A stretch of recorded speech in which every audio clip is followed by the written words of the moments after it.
My new do word is A-W-E.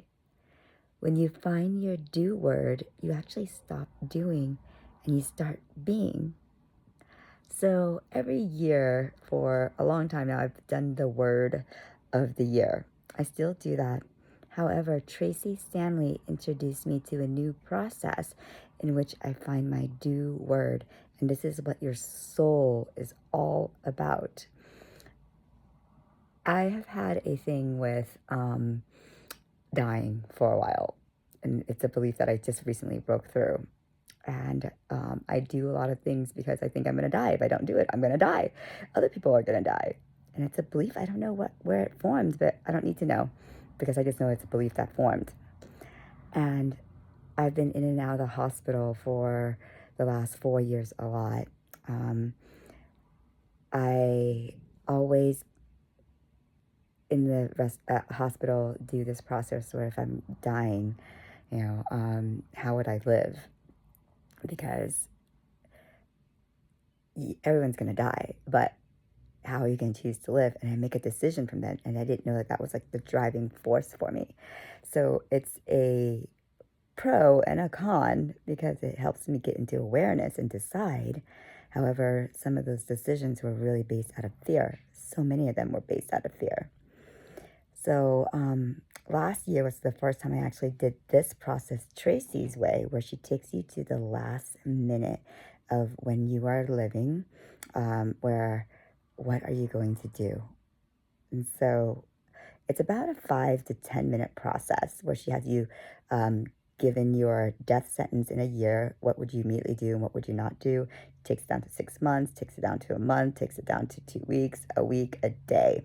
I've always done it to a day from like other practices that I've done with like the Dickens process and just many other forms. However, I've never taken it to the minute. And so the last minute, she gives you 5 seconds. What are you going to do? Last year when I did it, coming out of the colonoscopy, I had a mishap in the hospital. I had the word savor.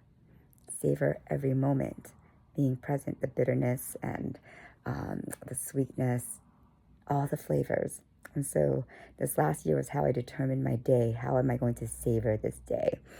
Then that gives me like my whispers of the soul, my devotion, my self-care, my auspicious goal, my auspicious actions, the obstacles that I'll face, the community that I need to get into.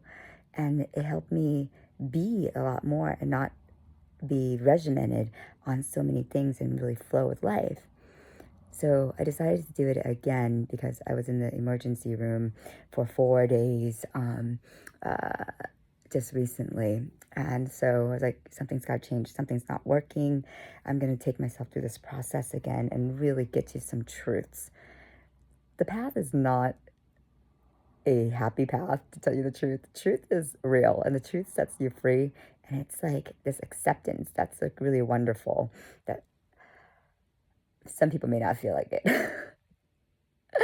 So this time around, in the last minute, I smiled, I took notice of everything, and I had this thankful heart, and then I let out a ah,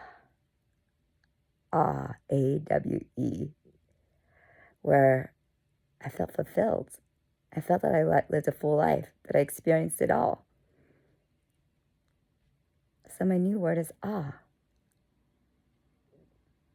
And as I went through that process that Tracee has that connects you back to this word, my auspicious goal is to savor this Bella Vita. To savor this Bella Vita. Bella is my daughter, and Bella Vita means beautiful life. And it's taking my do word from last year, savor, to savor it all.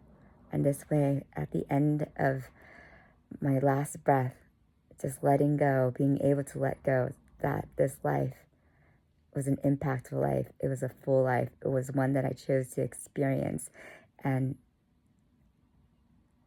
just be in awe of everything.